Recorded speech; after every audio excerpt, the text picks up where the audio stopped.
Good evening, everyone. This is September 19th, and you are watching Unfound Live. And I am Unfound's host, Ed Densel.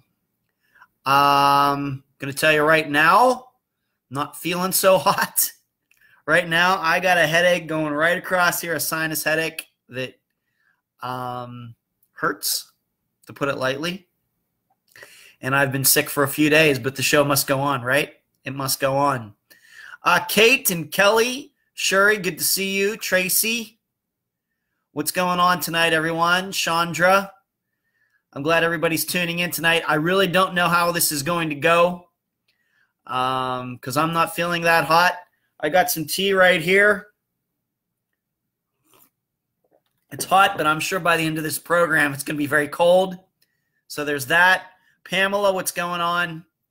We're just going to go until we get through all of this, and then I'm going to go straight to bed for sure. I'm sure many of you – let's scroll down here a little bit.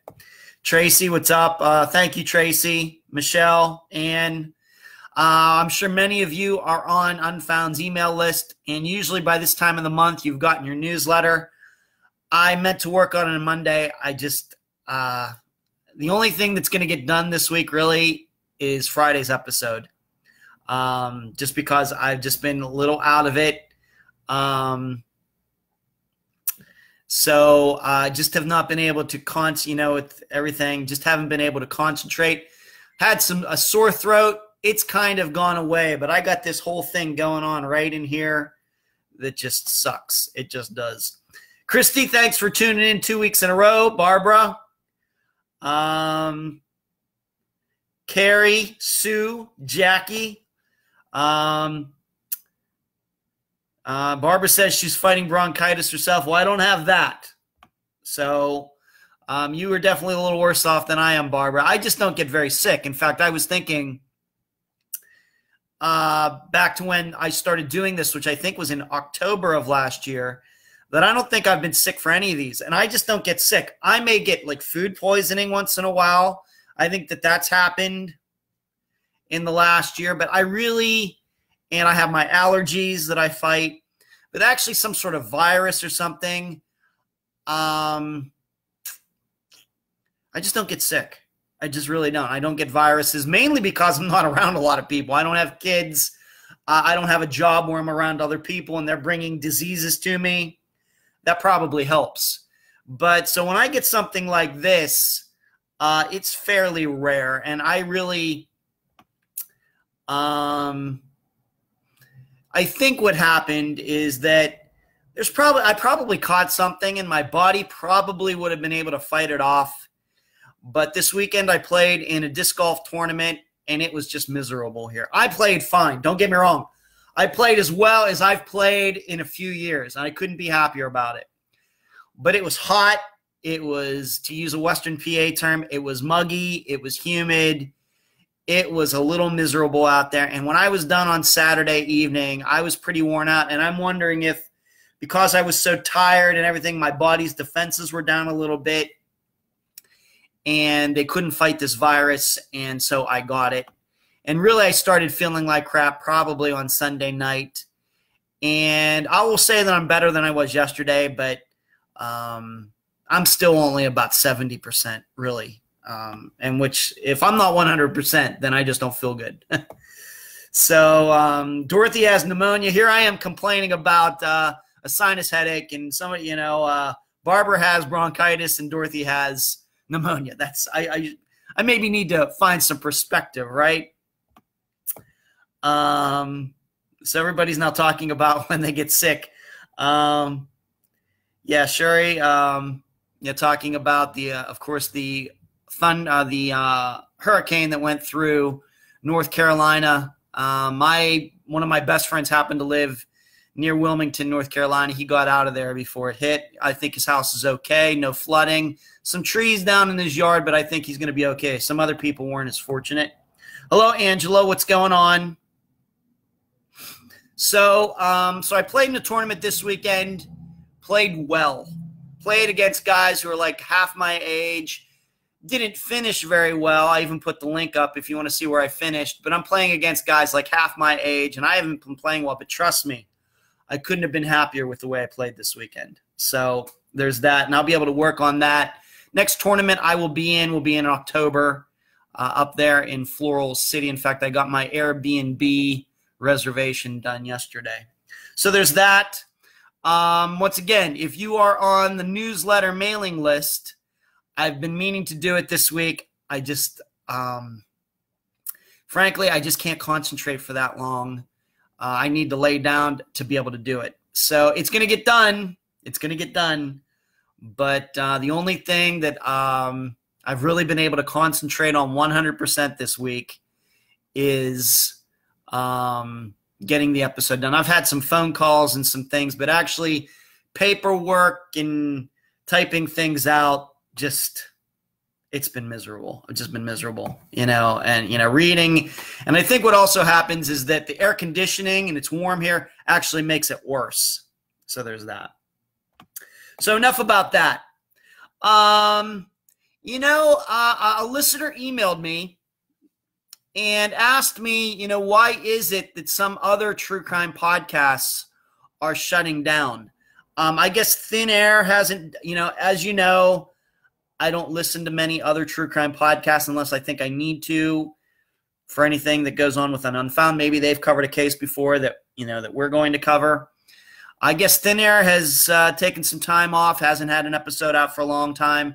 I've heard that Thinking Sideways, and I'm sure some of you listen to these, and she named a list of them. She asked me if, I knew anything about this, why I thought that was. First of all, I don't know. I don't know any of these people who host any of those other programs, so I haven't had any conversations with them. I don't know. So there's that. Barbara's asking, how do I get on an email list? Barbara, contact me personally on Facebook if you have Messenger, and just send me an email, and I will put it on the list. That's how it gets done, Barbara. I don't know.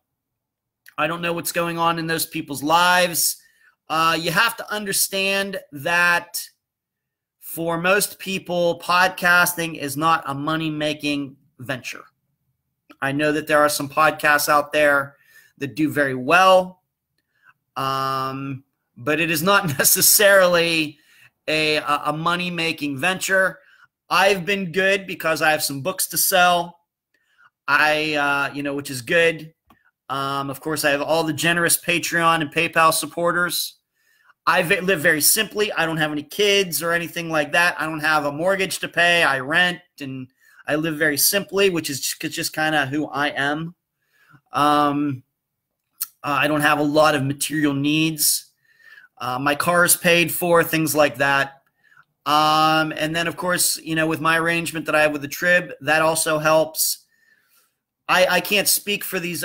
My idea is if, you're doing something that's good and is paying off, then you continue to do it. So I don't know what's happened there. I don't know. And I know some of these programs are very popular. I know that some of them have been very high up and, for example, on iTunes. And Sherry, I'm not going to answer. I can't answer that question publicly that you're asking me right there. Unfortunately, I can't do that. I think you know. But some of these podcasts are shutting down, and I don't know. The truth is this: downloads don't lead to money. Downloads don't lead to popularity. And in fact, you've heard me talk about how, in so many words I've said, I think there's a lot of faking going on. A lot of padding of numbers and things like that. That's why, for me and Unfound, I've not really striven or strived, which one's right, I don't know, to try to get advertising for the program or anything else. I've been looking elsewhere. I'd like to get some speaking engagements. Of course, the arrangement I have with the Tribune Review in Pittsburgh, I'd like to continue that with other media companies in other cities. Maybe get some TV thing going. I've talked to you about SiriusXM, which I'm still trying to make happen. Things like that instead of advertising, because I think that spreading, of course, spreading the word of Unfound and what we do here is most important. But also having different ways to generate some income from different areas, I think for anybody, not just in podcasting, anything you're doing in your life, I think is a good idea. And so that's what I've been trying to do, making progress very slowly. But that listener asked me about those what's going on with these programs that have been around, podcasts for 4 or 5 years now, they're shutting down. I just don't know. And even if I knew, I don't know if I would be at liberty to tell you if these people had told me personally what was going on. Even then, I don't think that if they're not going to just outright and tell their listeners, then how am I supposed to know? I don't know. Maybe they're burnt out. Different living situations, people moving, it could be all sorts of reasons. But I think the reason that this listener contacted me about this is because it seems it's all happening at kind of the same time. Once again, I don't know. All I know is Unfound's not going anywhere. That's all I could tell you. That's the only podcast I know anything about. So there's that. Thank you, Susie. Christy, thank you. Thank you. So there's that. So if anybody has been listening to any of these other programs, of course, Thin Air is kind of like Unfound. It was kind of like it. Was wondering what happened. I just don't know. I don't know. Okay, podcast and newsletter. I need to put this out. I posted this in the group. A listener made this and sent it to me. In fact, I got this when I returned from the disc golf tournament on Saturday evening. There was a box out in front of my place. And, of course, it has the logo. And then it says down here, and they were never seen again, which I guess is kind of a tagline for the program. She was never seen again. He was never seen again, which I thought was really, really neat. And then on the back, it has my name.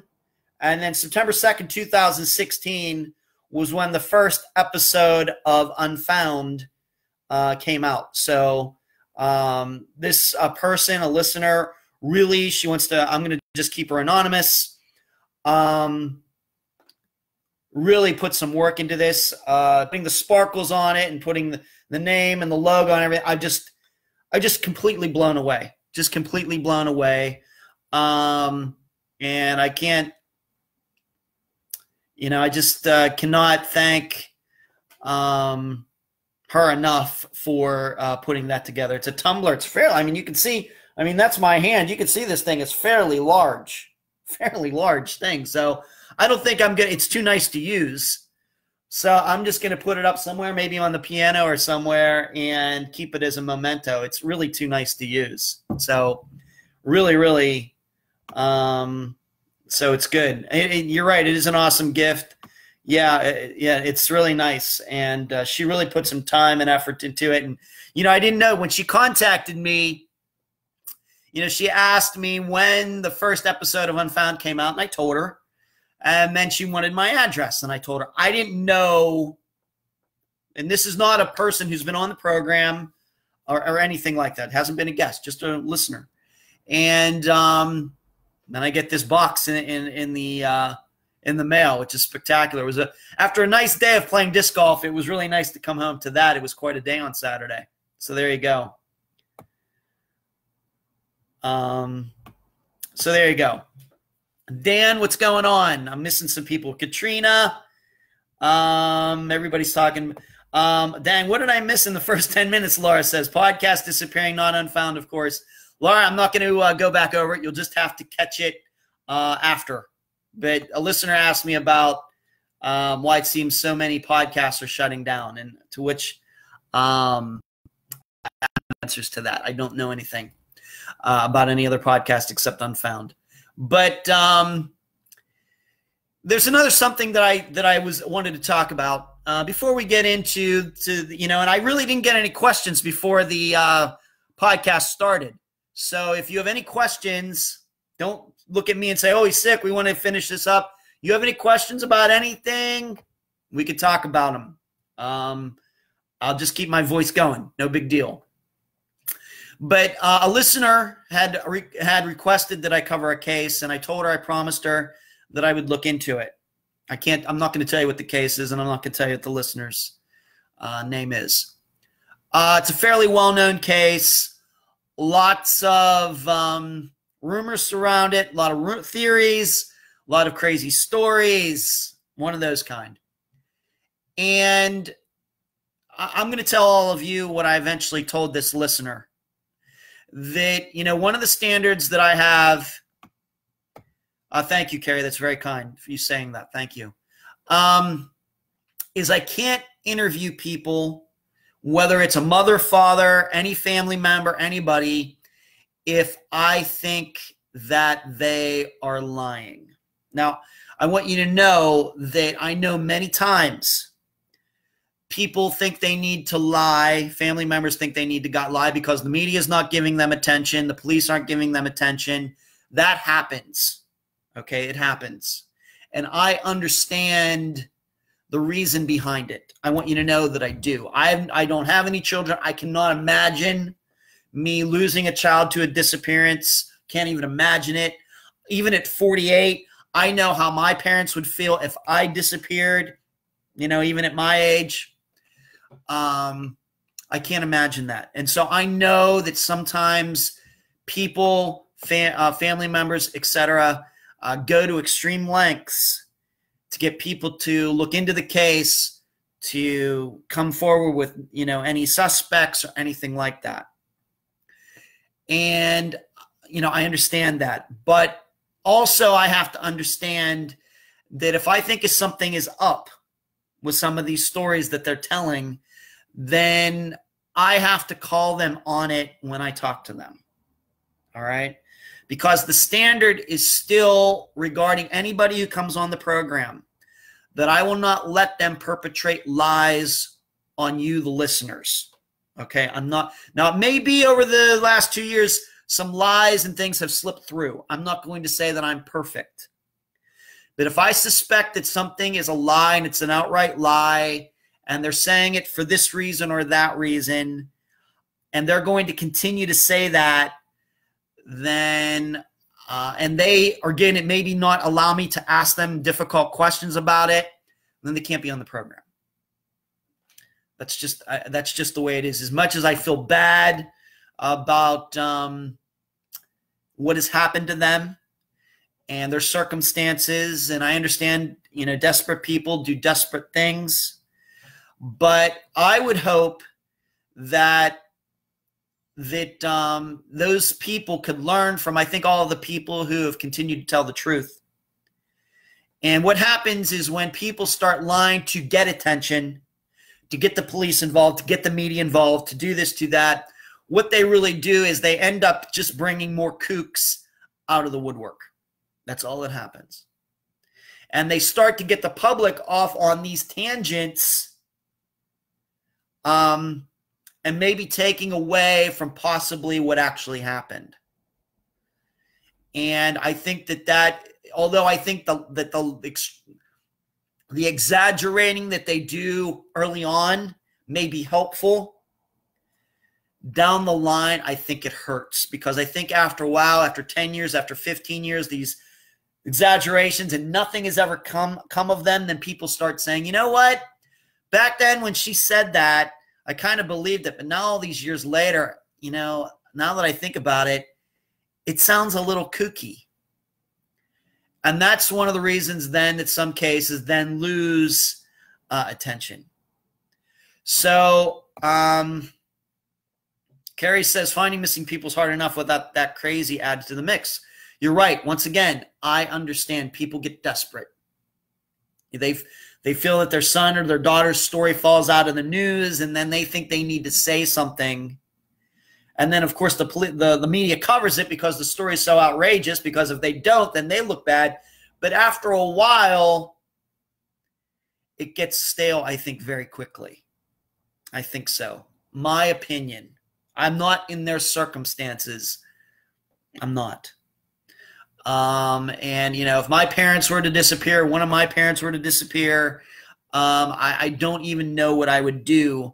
But I think honesty is always the best policy regarding all of this. And we have to continue to believe that honesty is eventually going to prevail. That doesn't mean all these cases are going to get solved. It doesn't. But my opinion is that if the public starts thinking that a parent or somebody is lying, that is going to diminish their interest and diminish their chance to help more than anything else, more than drugs, more than the woman being a prostitute or the guy being a drug dealer or anything else. If the public feels that a family member is lying or something, that is the number one reason that people are going to lose interest. That continues to be my opinion until I see it otherwise. MJ, thanks for tuning in. Trina, thanks for tuning in tonight. Let me see how hot this tea is. It's still a little warm. So I wanted to mention that because, like I said, a listener contacted me about a case, and I took a look at it and watched some things and listened to some things. And I just said, you know what? I think if I were to talk to the person who is the main speaker for this case, I'm guessing that probably it wouldn't go well. Not because my intentions are, of course, my intentions are, I think, as best as they can be, but probably would have some issues. And that's happened before. This is not the first time this has popped up, but I thought it was a good time. In fact, the listener who emailed me, and I even told her, I'm probably going to talk about this on Wednesday night. Okay? There are just some situations and cases and circumstances and what's gone on maybe for 15 years, 20 years, 30 years that can't be undone. It just can't be. Unless the person is going to change their story, and then that's going to make them maybe look even worse. So it just puts me in a very difficult position, and so I have to say, you know what? I'm probably just going to have to stay away from that particular case. That's just the way it goes.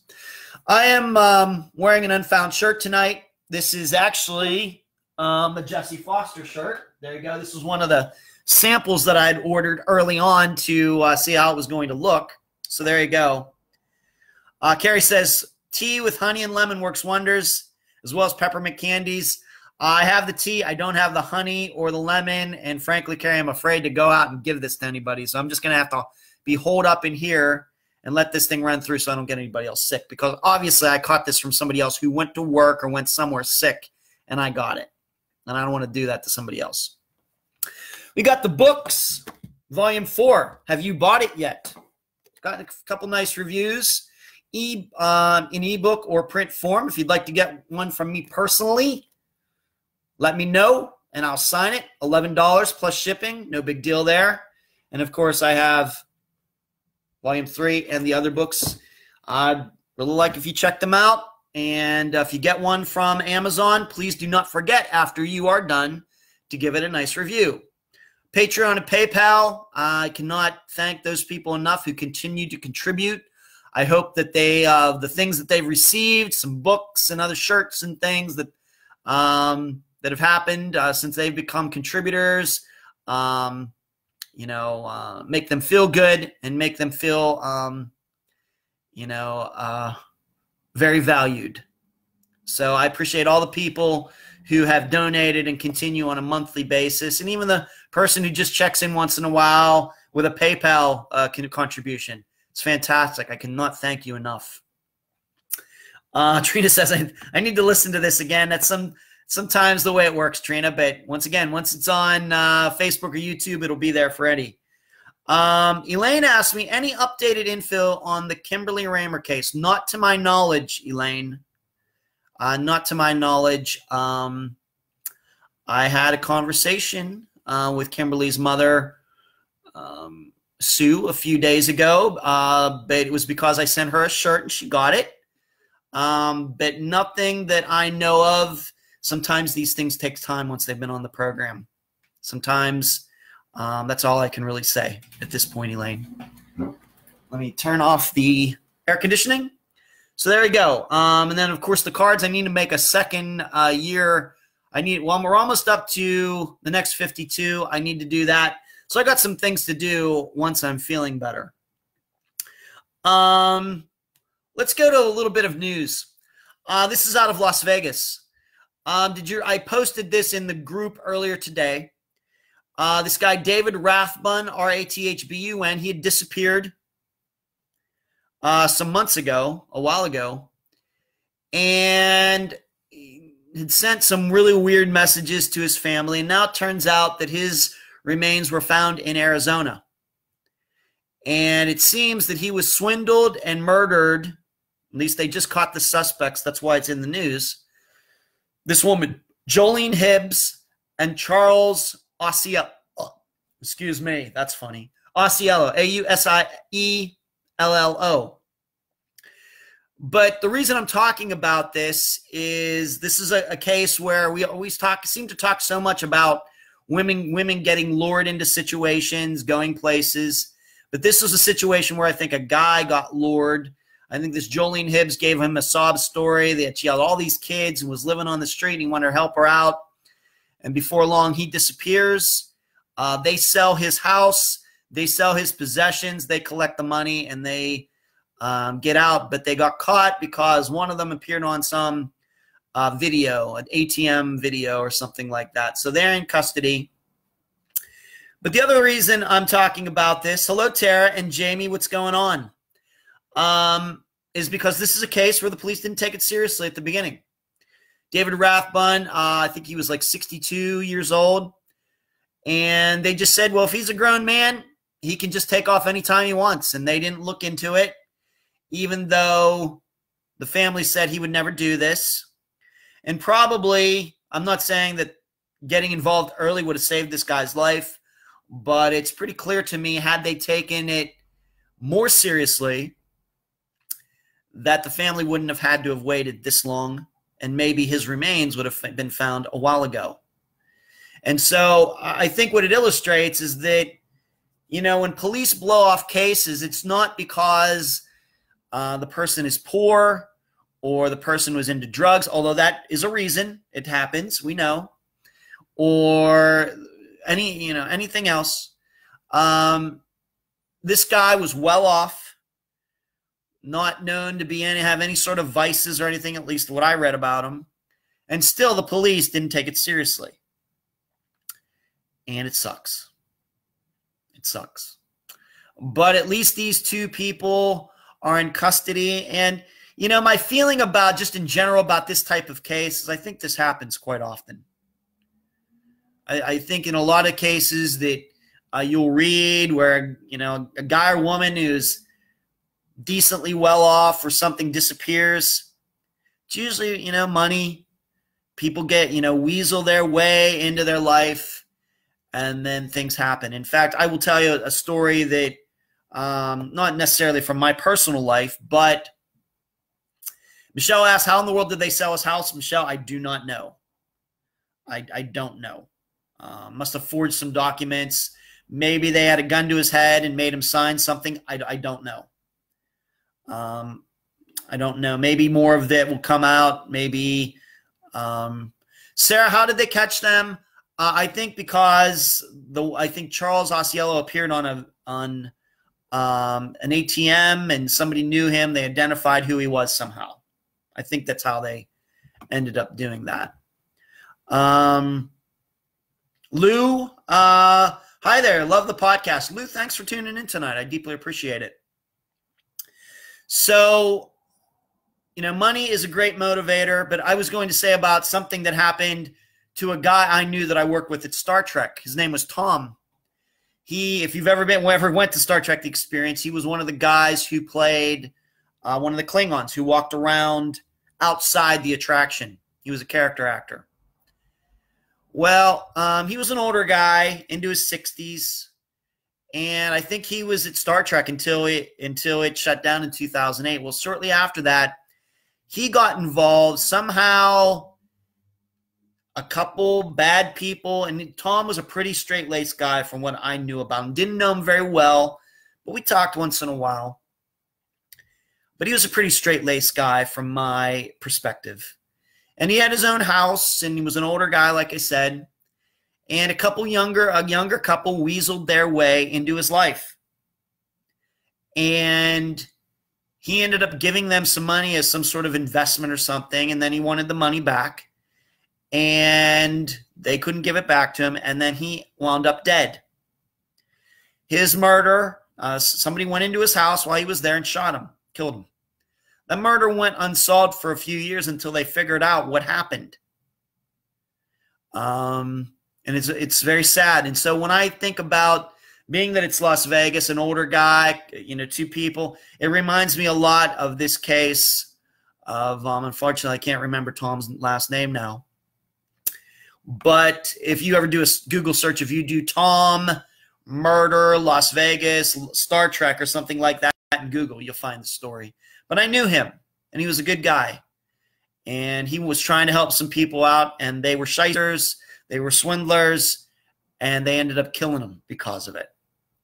So very sad, very sad. So I read that story and thought about Tom when I saw it earlier today. So there's that story. The next story that I wanted to bring up, and once again, you never know where a story is going to pop up. Did you see this story about this reality show couple? I don't watch TV, and moreover, when I did watch TV, I never watched any reality shows. Grant Robichaux, Robicheaux, and Cerissa, Cerissa, Riley, Riley. They were a couple in Orange County, California, which is Irvine, kind of that area, kind of ritzy, upper class area, kind of southeast of LA, going on your way towards San Diego. He was an orthopedic surgeon, and he was on a reality show on Bravo called Online Dating Rituals of the American Male. Never heard of the show, ever.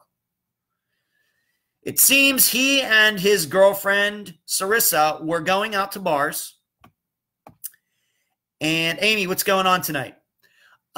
He and this girl, Cerissa, this woman, Cerissa, were going out to bars and meeting women, single women. I mean, I got to think about, I'm a single guy. I don't go out much, but are there a lot of single women who go out to bars by themselves? Is that a new thing? I don't know. I was never a bar person when I was actually kind of social because I don't drink or anything like that. But they would meet these women at bars or other places, drug them, and then take them back to their house and rape them. Grant and Cerissa were doing this, and I think they had been doing this for a while, and they videotaped all of it. So,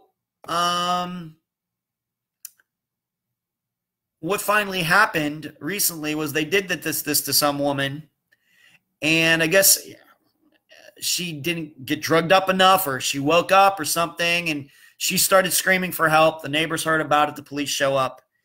And the police found all of these videos that this guy and woman had taken of them taking advantage of these women who were knocked out.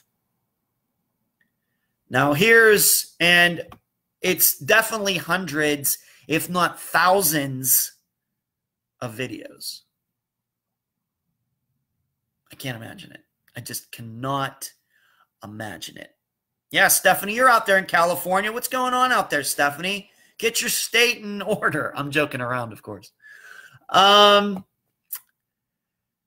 It's just hard to imagine that there are, if there are at least hundreds of women who were taken advantage of by this couple and maybe didn't know it, or were maybe ashamed and didn't want to say anything, and so didn't go to the police.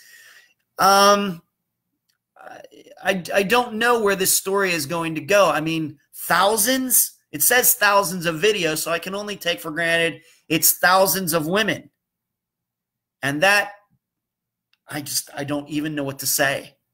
And it's not like, I don't get the feeling like they were taking advantage of like prostitutes or homeless people or anything.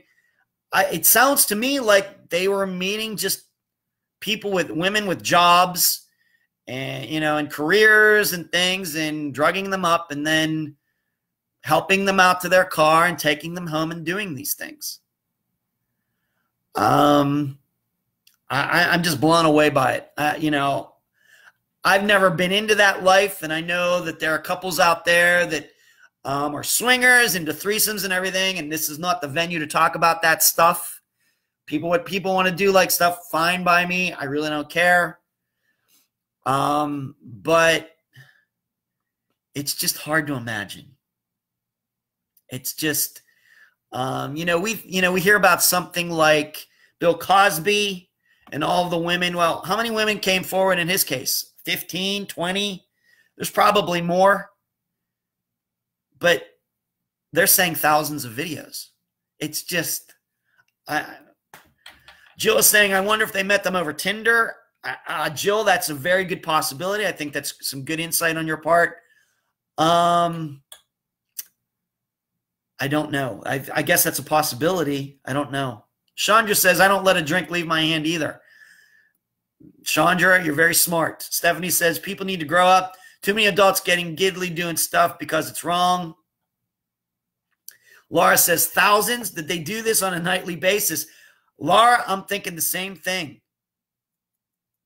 I just don't even know what, it's just mind-boggling. It's just really mind-boggling. And, I'd like to hear more about this. Here's what I think I know. I'm wondering if this couple has actually killed one or two of these women. That's where I go. Can these two people be connected to any disappearances in Orange County around the LA area?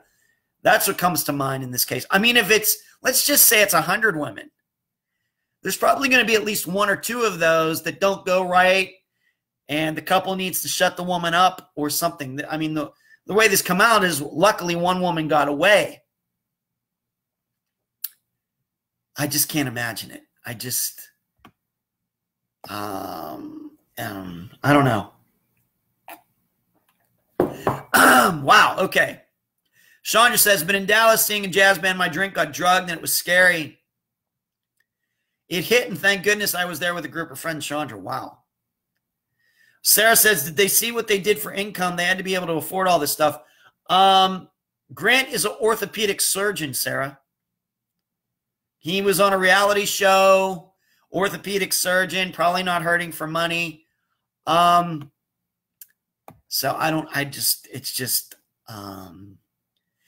mind-boggling. So if you haven't seen that story yet, you can do a search for it about this couple in California who were drugging people, and who knows how long they were doing this. Who knows?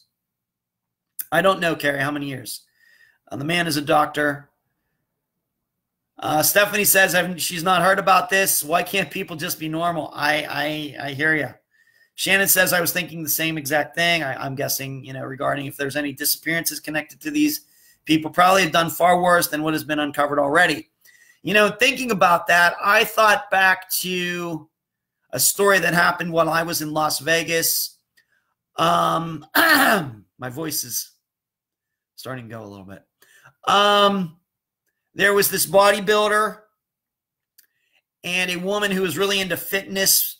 I can't remember her name. I mean, she was, they were both very well known, and they had assistant who maybe they were having some threesomes with or something. They ended up killing her and burning her in a car. Does anybody remember that story? Can't remember what I can't remember what their names were now. But this kind of reminds me of that story. Michelle's take a sip of tea. Take a sip. Okay, I'm going to do that right now, Michelle. The tea is definitely getting cold. Yeah, Michelle says I'd be worried if I was a patient of his now. True, that is true. But do you remember the Las Vegas story about the weightlifter and his athletic girlfriend who's also a performer, like into fitness and lifting weights? They killed their assistant and burned her, and finally and I think those two are still in jail. And that's been a while since that happened. I can't remember. Tracy says she remembers that story. Okay. Sarah, all these people. Okay, so all of you remember that. I'm not imagining it. Well, that happened while I lived in Las Vegas. So there you go. Sarah asked me, anything new on the lady cop who shot that guy in wrong apartment? I don't have anything on that. No, I haven't seen anything new on that, Sarah, unfortunately. However, there is an update on the Molly Tibbetts case that came out today. Christian Rivera was brought to court today, and he pled not guilty to murdering her, which I guess you would expect. Who knows what's going to go on with that case? But Christian Rivera has pled not guilty to her murders. That story's been kind of out of the news for a while, but it popped back in there today. And there you go. There you go, Stephanie. I knew somebody would look it up. Craig Titus and Kelly Ryan. Right. He was the weightlifter. Kelly Ryan was the fitness woman, won a lot of national awards and everything. They killed their assistant for some reason. I can't remember all the specifics, but there you go. Carrie says, I'm not encouraged, so encouraged to move to Vegas. Carrie, Vegas is a fantastic city. I'm going to move back there one of these days. A fantastic city. A great town. Great town.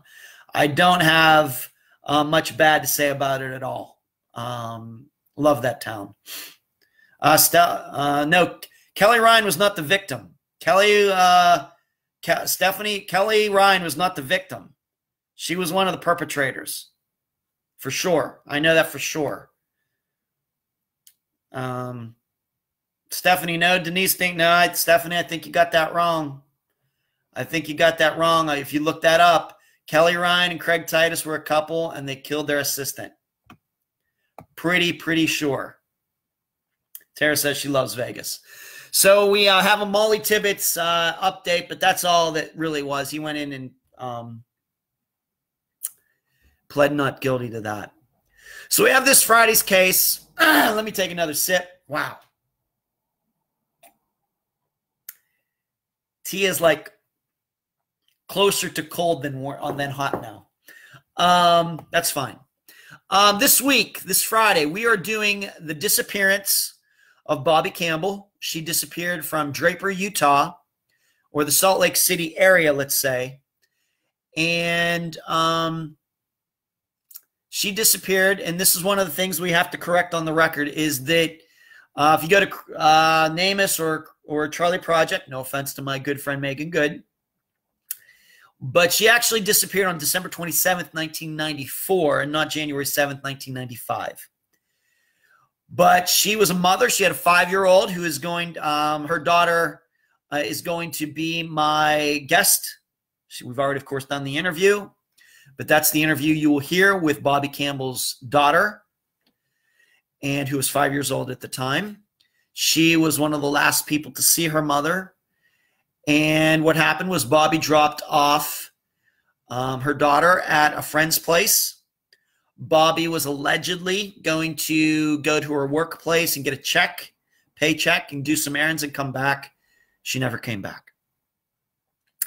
And her car was found 8 months later. It's an interesting story because the way they found it was it had finally got a parking ticket, even though it allegedly, the police believe it had been in the same spot for 8 months, but didn't get a parking ticket for 8 months.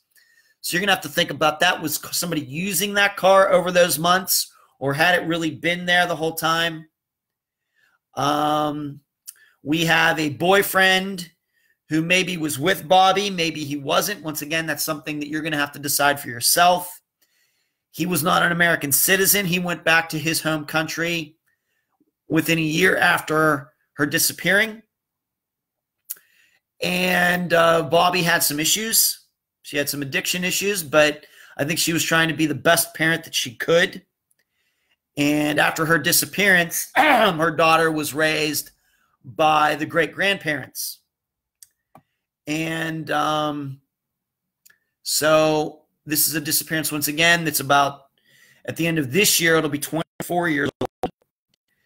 But the good news is that her daughter continues to have a healthy relationship with the police department that's looking into it. In fact, my understanding that just recently the police department once again talked to the boyfriend at the time, although he never came back to the United States after she disappeared, but they've been in contact with him.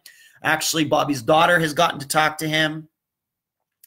But there's another fact that popped up in this case that's very strange that I'm just going to leave for the episode because it adds another twist to it that I think that you need to hear it in the context of the story, of the case. But it's the disappearance of Bobbi Ann Campbell. Once again, she disappeared at the end of 1994. She dropped her daughter off with a friend. She was supposed to be right back in an hour or so. Never came back. There were some sightings of her. It will be up to you to determine whether you believe these sightings or not. And Bobbi, thanks for tuning in. It's okay if you got in a little late. You are excused. And Shannon says, yes, Melissa James was the assistant that was killed by Craig Titus and Kelly Ryan. Shannon, I think that's correct. Laura says, what about the other homicide in Iowa this week? A college golfer. Yeah. Very, very tragic. I posted about that. Carrie asked about Bobbi Campbell's case. Was it metered? Was somebody paying the meter? No, it was on a street where there were no meters, Carrie. So that's this week's case. And it's called, the title of the episode is called Left Behind. And I think that's going to be about it because my voice, I don't think, can take much more talking, unfortunately. And actually, I'm feeling a little woozy right here. So we're just going to leave it at that. I thank you all for tuning in tonight. It's a little shorter show than regular. I hope you understand the circumstances, but I didn't want to let you down. And because I know many of you look forward to this night, and I do too. You know it's my favorite part of the week. And I thought that I could do it. Obviously, it's been about 47 minutes. But my voice is taking a hammering, and I'm feeling a little bit out of it. I think you can even tell in my voice that my voice is going downhill very quickly. So I'm going to just leave it at that. I thank you all for tuning in tonight. I'm just going to go. I'm going to hydrate. I'm going to sleep.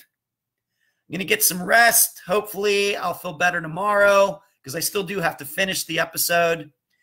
And I'll just leave it at that. If you got in late, I'm still going to post this to YouTube later.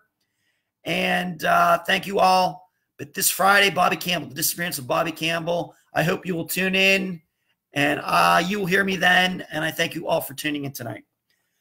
I will catch you a little later. Bye-bye. See ya. Whew. Tough.